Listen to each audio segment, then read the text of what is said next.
नमस्कार दोस्तों, स्वागत है आप सभी का हमारे चैनल RSP टेक में। तो कैसे हैं दोस्तों आप? आशा करता हूँ आप सभी अच्छे होंगे।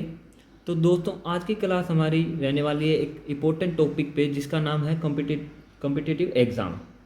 तो दोस्तों, हम आज दो कॉम्पिटिटिव एग्ज़ाम के बारे में जानेंगे जिनका नाम है DMRC और NMRC। ठीक है दोस्तों, हम उसमें जानेंगे आज की वीडियो में कि इनका सिलेबस क्या क्या रहता है और सिलेबस में कौन कौन से सब्जेक्ट आते हैं और उनको किस प्रकार तैयार करना है।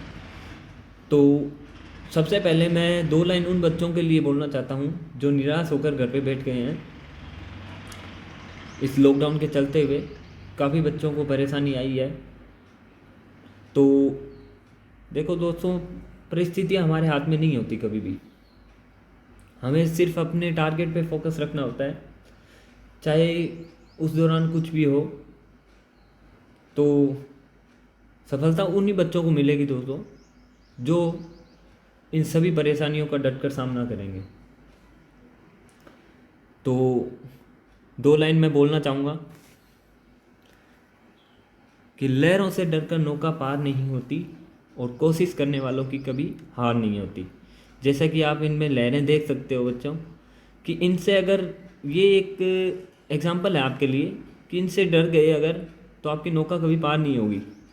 इसी प्रकार अगर आप जो परिस्थितियाँ आज चल रही है उनसे अगर आप डर जाते हो तो आपकी भी नौका पार नहीं होने वाली। दोस्तों, मैं फिर से बोल रहा हूँ, सफलता उन्हीं को मिलेगी जो लगातार प्रयत्न कर रहे हैं। इससे मेरा सीधा टारगेट जाता है एग्ज़ाम पे। तो दोस्तों, DMRC, NMRC या कोई भी एग्ज़ाम है वो बच्चे तभी पास कर पाते हैं जब उनका पूरा फोकस उसी एग्ज़ाम पे हो।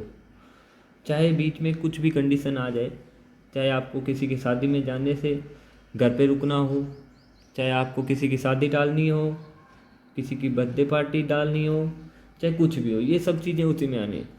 यानी कि जब तक आपका एग्ज़ाम नहीं दे लेते आप, उस दौरान जो भी दिक्कतें आएगी, जो भी फंक्शन आएंगी, उनको आपकी स्टडी में बाधा नहीं डालने देना है। तो आशा करता हूँ आप समझ गए होंगे। और एक बात और बोलना चाहूँगा दोस्तों, कि जो बच्चे लगातार तैयारी करते रहेंगे वो बच्चे ही कामयाब होंगे। कैसे? कि जब आप अभी से तैयारी कर लोगे और जब वैकेंसी आएगी, वैकेंसी आने पे बच्चे सभी फॉर्म भरेंगे, सभी तैयारी करेंगे, लेकिन सफल वही होंगे। आपको भी पता है कंपटीशन कितना है। तो सफल वही होंगे जिन्होंने पहले से तैयारी कर रखी है। यानी कि आप आज से ही अपनी कलम उठाकर पढ़ाई करना शुरू कर देते हैं तो आपकी सफलता के चांसेस जो नए बच्चे आएंगे उनकी तुलना में क्या है, बहुत ज़्यादा होंगे। तो आपको बच्चों अपना सिलेबस पहले से ही कवर करके रखना है। जब वैकेंसी आएगी तब आपको सिर्फ रिवीजन करना है, ना कि आपको उस वक्त तैयारी करनी है। तो आशा करता हूँ आप समझ गए होंगे मेरे इतनी बातों से। और मैं चाहता हूँ आज की वीडियो देखकर आप इतने मोटिवेट हो जाएं कि आज से ही आप अपनी वापस स्टडी शुरू कर दें अच्छे से। चाहे धीरे धीरे करके आप कम पढ़ना शुरू कर दो, लेकिन पढ़ो ज़रूर। ठीक है बच्चों, तो चलिए अब शुरू करते हैं हम आज की जो मेन क्लास का जो पर्पस था, जिसका नाम टॉपिक का रहेगा आज का कि DMRC और NMRC एग्ज़ाम के लिए जो तैयारी है उसकी स्ट्रेटजी कैसे रहने वाली है, उसका सिलेक्शन प्रोसेस क्या होता है। तो उसके लिए सबसे पहले हम बात करते हैं DMRC और NMRC क्या है। DMRC की फुल फॉर्म रहती है दोस्तों दिल्ली मेट्रो रेल कॉरपोरेशन, ठीक है। और NMRC की फुल फॉर्म रहती है दोस्तों नोएडा मेट्रो रेल कॉरपोरेशन, जिसका नाम बदल कर दिया गया है UPMRC,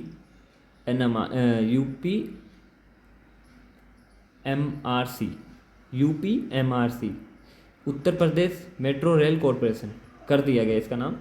जो कि पहले LMRC है, पहले इसका नोएडा मेट्रो का नाम आज भी वही है। मैंने गलती से UP मेट्रो की बात कर ली, जिसका थोड़ा सा सिलेबस अलग रहता है, जिसकी हम अगली क्लासों में कभी बात करेंगे UP मेट्रो की। लेकिन आज की क्लास रहने वाली है दोस्तों हमारी NMRC और DMRC की, जिसका सिलेबस लगभग सेम रहता है, लगभग, यानी कि 99% इनका सिलेबस सेम रहता है।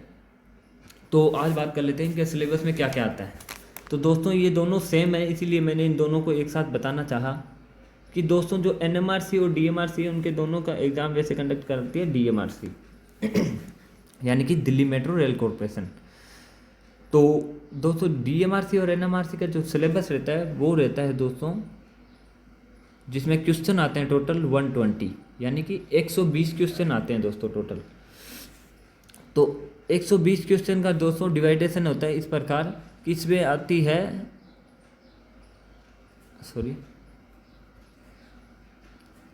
इसमें दोस्तों आपकी 75 नंबर की, तो जो फर्स्ट पार्ट है, फर्स्ट पार्ट में क्या आता है 75 नंबर की, हाँ ये आती है थ्योरी, ठीक है, जो कि अपनी आएगी कौन सी, इलेक्ट्रीशियन थ्योरी। इलेक्ट्रीशियन थ्योरी आएगी कितने नंबर की, 75 की, जो कि मैं आपको कंप्लीट करवाने वाला हूँ। उसके बाद बात आती है दोस्तों, जो 120 में से 75 गए तो नंबर बचे 45। तो 45 नंबर का दोस्तों आपका रहने वाला है बी पार्ट।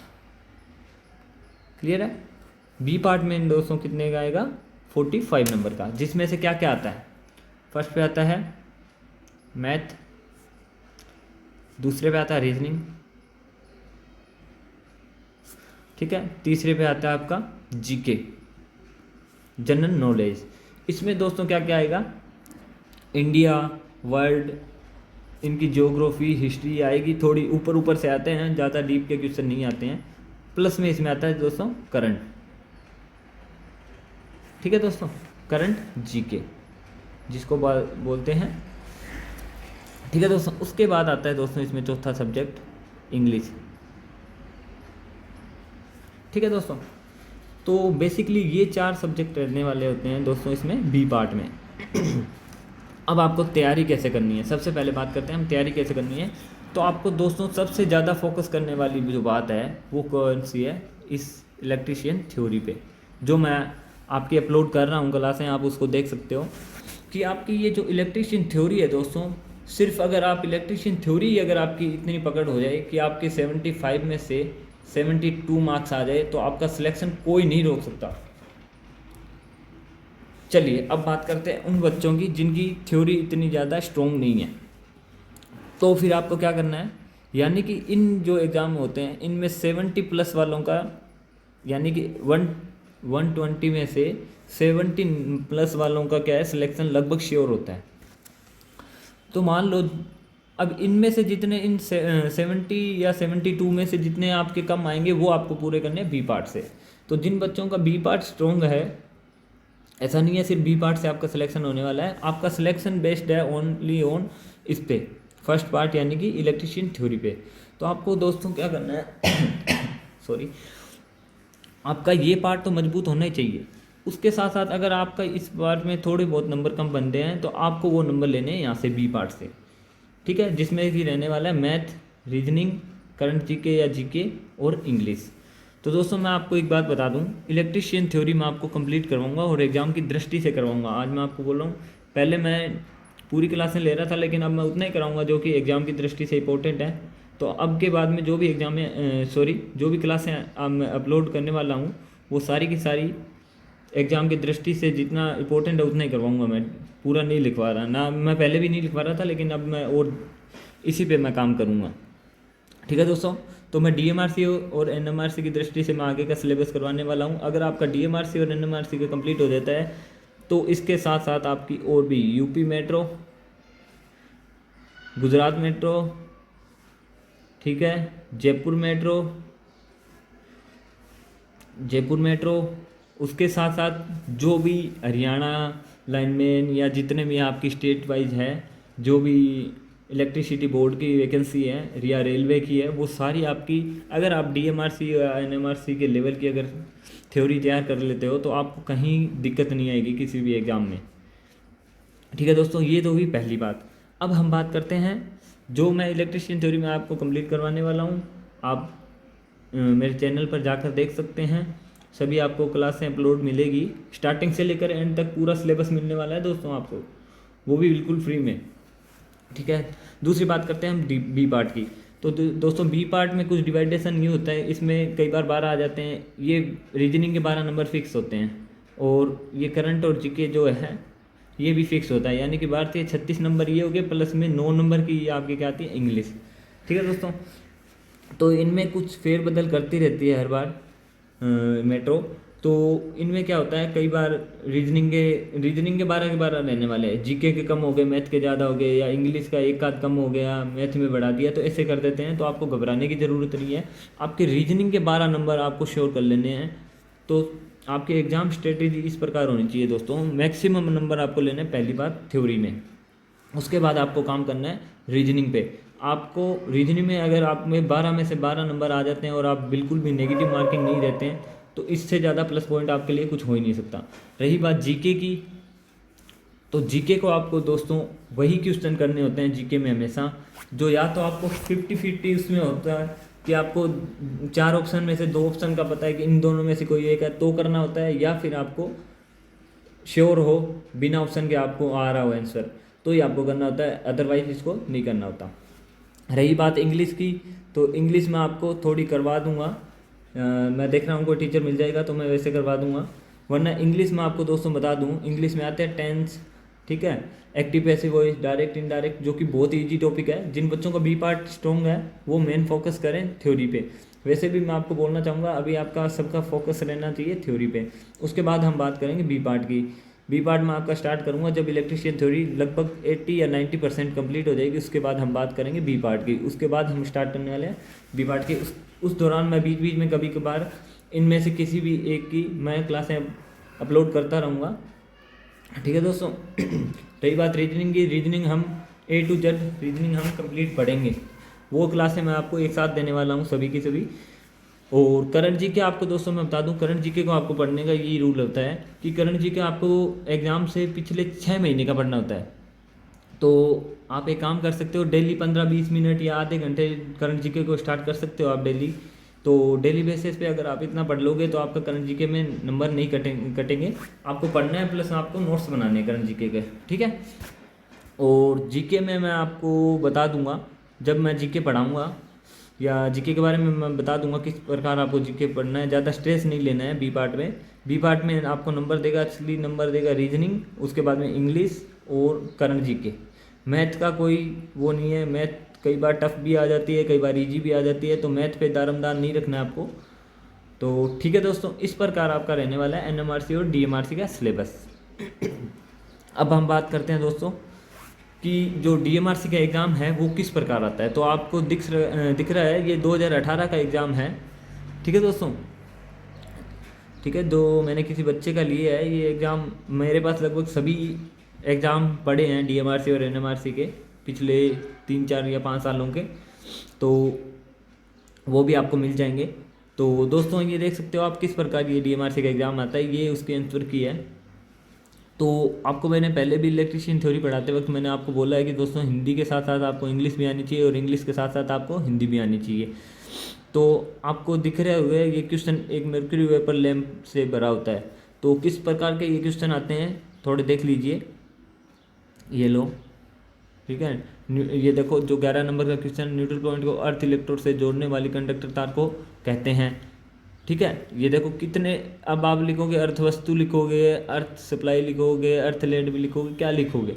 तो इन पुराने एग्जाम को देखना भी बहुत ज़रूरी होता है दोस्तों। तो एक बार देख लीजिए जिन जिन बच्चों को देखना है और स्क्रीनशॉट लेना है, मैं आपको आगे तक दिखा देता हूँ। ये लीजिए, ये देखो कोरोना जो अभी फैला हुआ है उसका भी क्वेश्चन आया हुआ है। ये देखो कोरोना वोल्टेज पर होता है, ठीक है। तो ये होता है ब्रेकडाउन वोल्टेज से कम पर, ब्रेकडाउन पे करोगे तो ब्रेकडाउन ही हो जाएगा, उसके बाद में कोई प्रभाव नहीं होता। तो ये कोरोना आज का नहीं है दोस्तों, इससे आपको डरना नहीं है, आपको इससे बचना है सिर्फ, ठीक है दोस्तों।